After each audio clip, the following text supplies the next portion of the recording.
हरि ओम। देयं सदा परिभवाग्नमभीष्टदोहं तीर्थास्पदं शिवविरञ्चिनुतं शरण्यं प्रत्यार्तिहं प्रणतपालभवाब्धिपूतं वन्दे महापुरुषते चरणारविन्दम्। आज मैं गोपाल कृष्ण मिश्र महात्मा गांधी केंद्रीय विश्वविद्यालय के संस्कृत विभाग का शोधक छात्र हूँ। आदरणीय अध्यक्ष महोदय तथा सभी सम्मानित वक्ता, शोधक छात्र, हमारे वरिष्ठ मित्रगण एवं सहपाठी अनुजगण, सभी को मेरा नमस्कार। मेरा विषय है भारतीय ज्ञान परंपरा एवं भारतीय राष्ट्रीय शिक्षा नीति 2020 में योग विद्या का विमर्श। एक बार तो मैंने सोचा समय अभाव के कारण थोड़ा विषय बदल लेता हूँ, किंतु देखा अभी इसके पूर्व वक्ता ने भारतीय ज्ञान परंपरा को समाहित किया है, इसलिए संक्षिप्त में भारतीय के विषय में चर्चा करने की चूंकि हमारी परंपरा रही है कि पहले पदच्छेद सर्वप्रथम उसके विषय में विषय प्रवेश कराते हैं, उसके बाद उसका विश्लेषण करते हैं। तो भारतीय से संबंध बताने की आवश्यकता नहीं। भारत सेदम जो भारत के अंतर्गत है, भरत का है, या भरत कोई ऋषि थे, राजा थे, जो भी है। आगे आते हैं हम, क्या है ज्ञान। अब ज्ञान क्या है? विज्ञान धातु से बना है।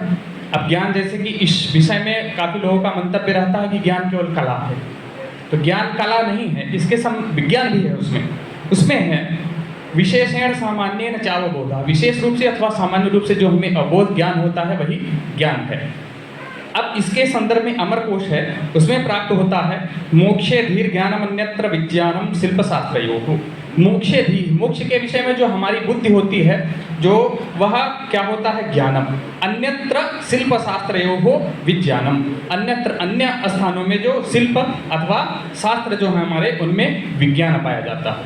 तो वैदिक साहित्य जो देखेंगे तो लोग कहते हैं कि उसमें विज्ञान नहीं है। विज्ञान पूर्ण रूप से है जब उसका अध्ययन करेंगे। हमारे लौकिक साहित्य में है, कालिदास की एक मेघदूत एक प्रसिद्ध ग्रंथ है, उसमें है धूमत ज्योति सलिल मरुताम सन्निपातः को मेघा। वह उसमें कहते हैं धूम ज्योति प्रकाश, धुआं, ज्योति प्रकाश, सलिल वायु और अग्नि और मरुत, इन चारों की योग से मेघ बनता है। अभी जो आर्टिफिशियल जो बादल जो बना रहे हैं, क्लाउड बना, तो इन्हीं को जोड़ करके तो हमारे ज्ञान परंपरा में, भारतीय ज्ञान परंपरा में यह सब समाहित है।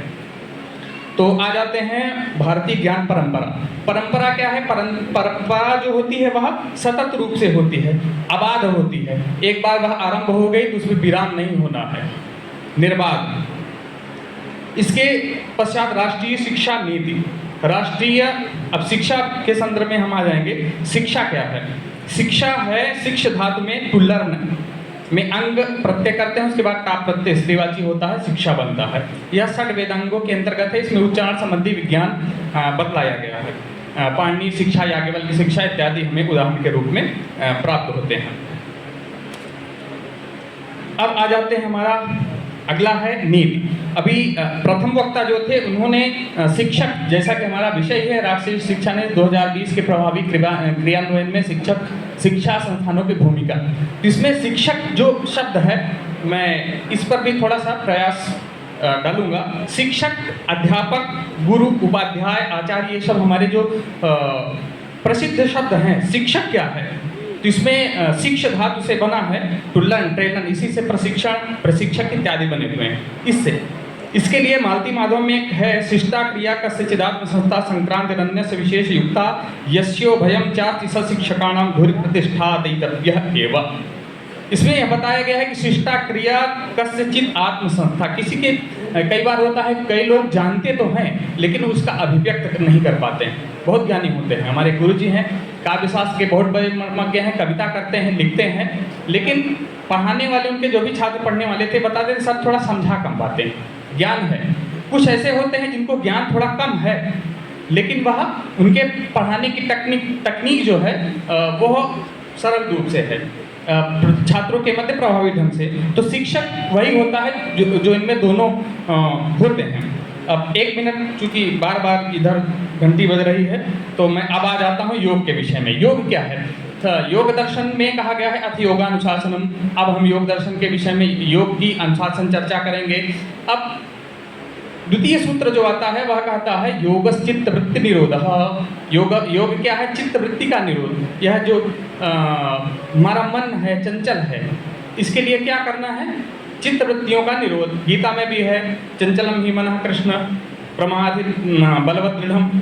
उसके लिए इसके लिए क्या करने की आवश्यकता है? योग की आवश्यकता है। कई बार होता है, अब पहले जो शिक्षकों के पढ़ाते समय 2-2 3-3 घंटे पढ़ाते रहते थे, छात्र उबते नहीं थे। अभी क्या है, 1 घंटे से अधिक 50 मिनट का है तो 50 मिनट से अधिक 1 मिनट भी हुआ तो लगने लगता है कैसे शिक्षक जाएं। तो ये हमारे पढ़ने और पढ़ाने दोनों की प्रवृत्तियों में ह्रास हुआ है। तो ये कैसे दूर किया जा सकता है? योग के माध्यम से। इसलिए हमें योग की अत्यधिक आवश्यकता है।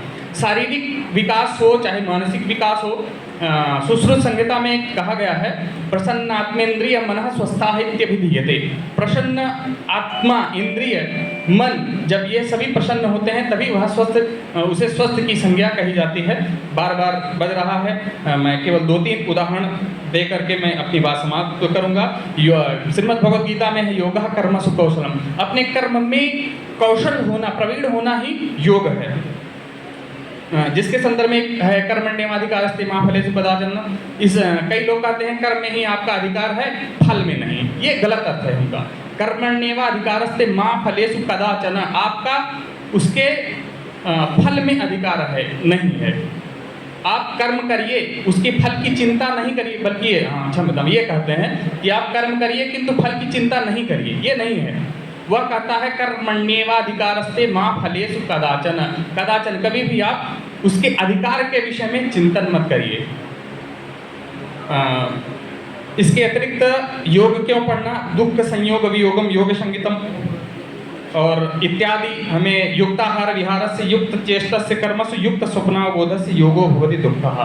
क्यों पढ़ें योग? क्योंकि योग दुख को नष्ट करने वाला है। हमारा आहार कैसा हो, हमारा विहार कैसा हो, हमारा व्यवहार कैसा हो, हमारी चेष्टाएं कैसी हों, यह सब सिखाने के लिए, ये सब क्या है? शिक्षा के अंतर्गत ही है। और यही राष्ट्रीय शिक्षा नीति में इसलिए योग को सम्मिलित किया गया है। प्राथमिक शिक्षा में अनिवार्य रूप से, जैसे हम लोगों में ने भी पढ़ा था और अभी नई शिक्षा नीति में यह लागू भी है। अनिवार्य शिक्षा उच्च शिक्षण संस्थानों में कुछ जगह वैकल्पिक रूप में है। अभी महात्मा गांधी केंद्रीय विश्वविद्यालय के द्वारा जो एक परिसर है उसमें BCom MCom के बच्चे योग उनको पढ़ाया जाता है। तो अर्थात अन्य विषयेतर भी पढ़ सकते हैं। समयाभाव के कारण मैं अपनी बात यहीं विराम लेता हूँ। धन्यवाद। नमो नमः। Nice presentation. And now I would like to invite Menka Kumari.